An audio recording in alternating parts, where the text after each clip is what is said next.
Sargassum. It isn't just a floating eyesore. This clump of algae is a key player in the delicate balance of our ocean and coastal ecosystems. Think of sargassum as a bustling underwater metropolis.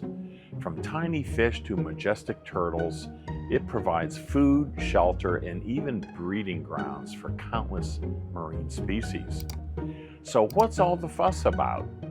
I'm Brian LaPointe, research professor at FAU Harbor Branch, and I'm here to discuss the untold story of Florida's sargassum seaweed invasion.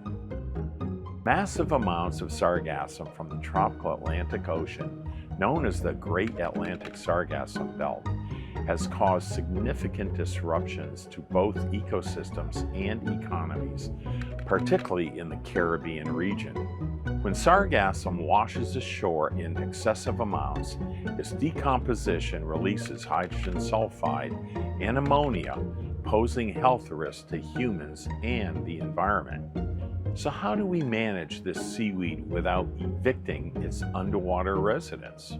It starts with turning a problem into a solution. Sargassum isn't just a hotspot for marine life, it's a global change warrior in disguise, absorbing nutrients and carbon dioxide, keeping our oceans healthy. By using cutting-edge satellite technology, drones, and environmental monitoring equipment, we're able to study sargassum's movements and behavior, uncovering its secrets one mat at a time.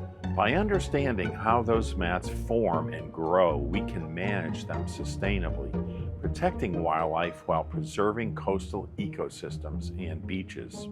From biofuels to fertilizers to bioplastics, we're finding innovative ways to use sargassum for good.